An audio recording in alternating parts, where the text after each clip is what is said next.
For 30 miles, these guys went on some pretty rough trails today, and with President Bush leading the entire way. And as you can see behind me here, fire crews are still fighting those flames. I want to show you the scene right now. This is an ongoing situation. This study also looks at where people were when the explosion hit, whether in their homes, outside, or in a car. Each person had something like this. It wrote a message on the back of it and put it on the cross in the middle of a service. They forced their way into this door, breaking the door jamb. Oh, they did break ground today. These things won't be breaking dirt for a couple weeks. Then they huddled inside this building and watched outside this window. Those buoys back there, that shows where this tarp extends to. The mood of this walk is a lot different than last year. Last year was more about taking back the city. This year it's a little more positive. As you can see, there are now plastic bags on the gas pumps. I'd take this off, and whenever it's stretched like that underwater, it's difficult to get off. Any kind of loud noise, it's under a jolt, even something like thunder. They just try not to think about it, and they're just trying to get through the rest of South by Southwest and enjoy a little more music. But for the families and the people injured, it may not be so easy. Live in Austin, Adam Hammons, News Channel 25. A devilish sky looms over a Belton street. Shattered windows, torn up yards, and piles of ice show evidence of what happened. And this is what it was like. Hail pelting this home as residents witnessed the excitement, and we experienced it too. Watch it, watch it, watch it.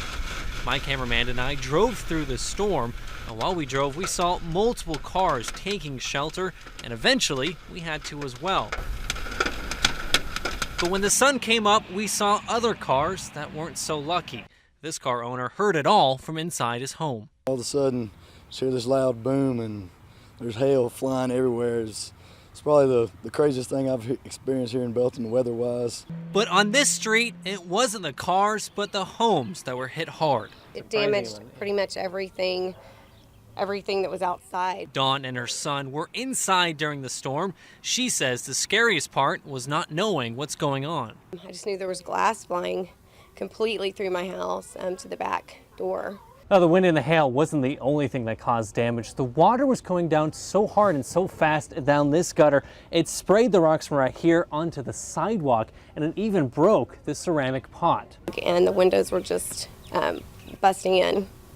So it was pretty scary. But thankfully, the storm only brought hail, and the most important things on this street were never damaged. Nobody was hurt, and so we're good.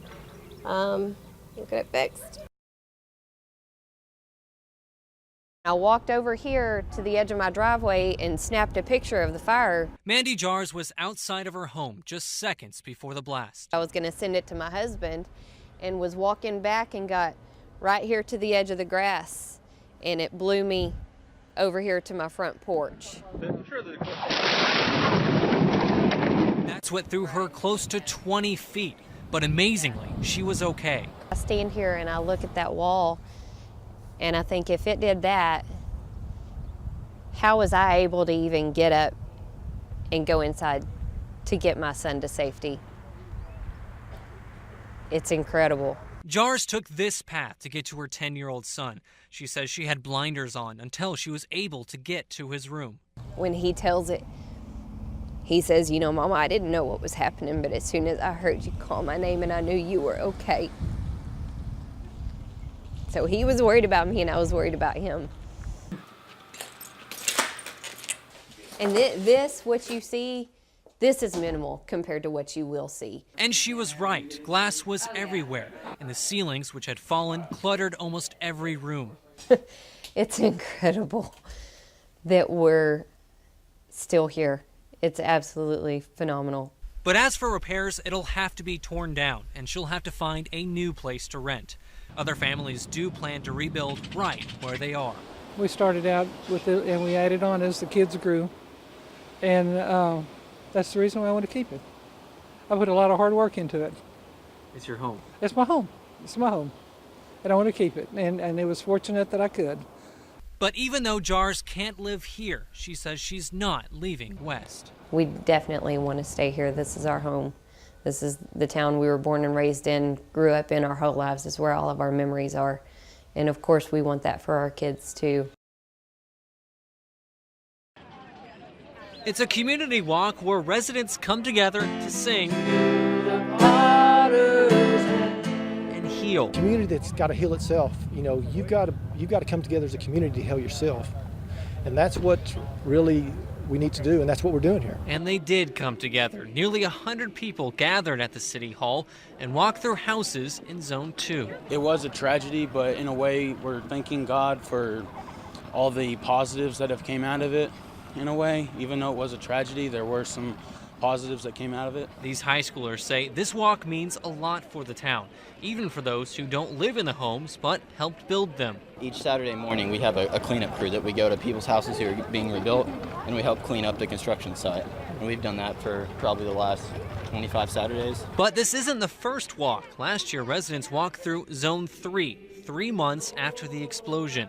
And Father Anthony Odion came back from Rome to lead it then and now. So we can re-enter like it was shut down.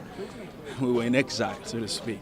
So that was like retaking it. Now, the mood of this walk is a lot different than last year. Last year was more about taking back the city. This year it's a little more positive and seeing the reconstruction. But there's still a healing process. Father Odion says, though, getting the people together like this can help that. And I think this will heal the people. The unity, the fellowship, faith, hope, and love. Nothing heals like being together. Love so amazing. I don't think we'll ever be fully healed from this, but it definitely helps. Like with this walk, it definitely helps the healing process.